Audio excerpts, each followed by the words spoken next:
Autoline Daily is brought to you by Bridgestone. Passion for excellence.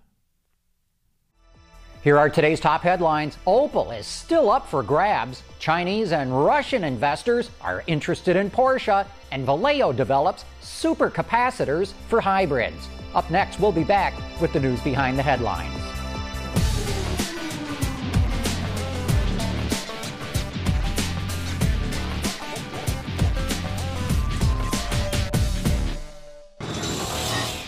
This is Autoline Daily for Monday, July 6, 2009, and now the news.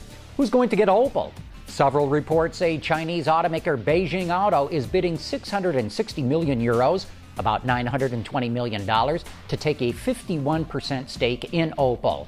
It promises not to close any Opel factories in Germany and is asking for less government financial support than Magna is. However, Reuters quotes Karl-Peter Forster, the president of GM Europe, saying he expects Magna to get Opel very soon. Chrysler announced the final members to join its board of directors. The company brags it now has a board with extensive experience in transportation, finance and investing, energy, and government. I would hasten to add, however, that none of the 9 men who sit on the board, except for the 2 Fiat executives, Sergio Marchionne and Alfredo Altavilla, have any automotive experience. In fact, none of the others have any industrial experience. So the board will have to defer to the 2 Fiat executives on most issues regarding the core business.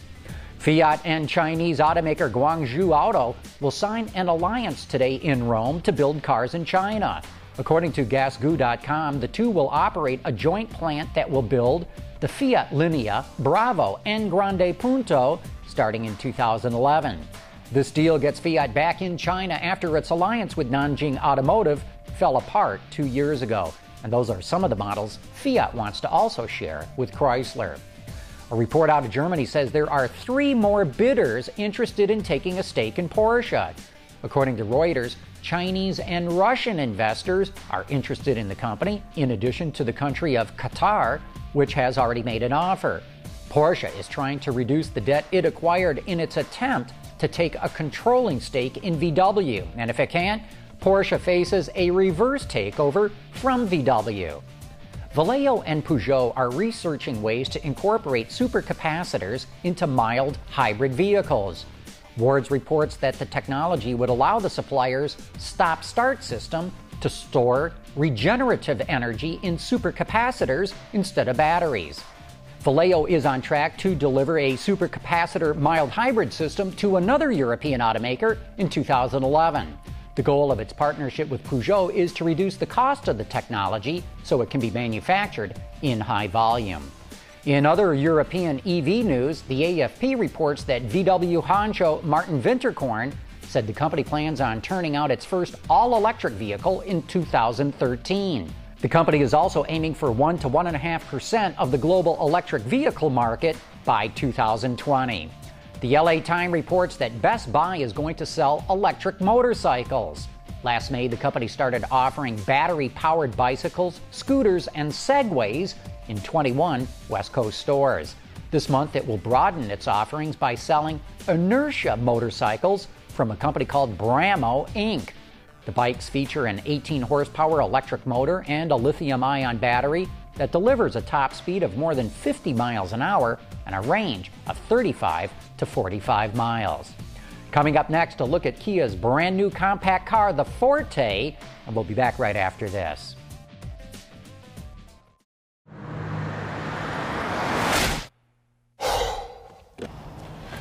Changing tires out here could be dangerous, but with these tires, I don't need to worry. Bridgestone.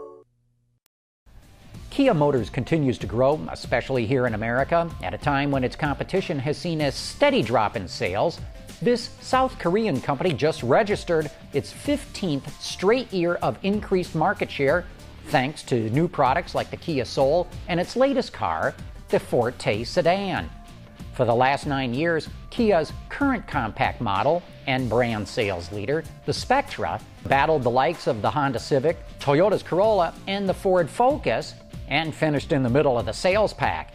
But now with a bigger car built on a new platform, it hopes to climb closer to the competition. Bolder, more aggressive styling than with the outgoing Spectra, the front-wheel drive Forte is longer, wider, and lower than its predecessor, with an all-new front and rear suspension, plus a longer wheelbase, giving it a smoother ride. This South Korean-made compact, which is available around America in mid-July, comes in 3 trim levels.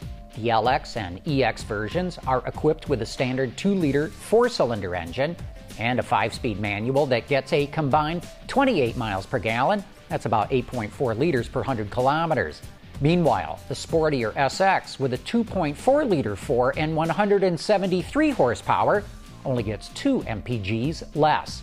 Inside this surprisingly roomy compact car is a bright instrument cluster with a tall center stack and an audio system that's outfitted with everything from satellite radio to iPod connects to Bluetooth, all standard. The cockpit also comes equipped with features like a 6-way adjustable driver's seat, tilt steering, and a long list of standard amenities that are options in some of the competition. With its package of standard features and pricing that starts at $13,700 for the LX to just over $17,000 for the SX, the Forte sedan, and its coupe cousin, which comes out later this summer, look to help continue Kia's steady rise in the American market. And that's it for today's top news in the global automotive industry. Thanks for watching. We'll see you tomorrow.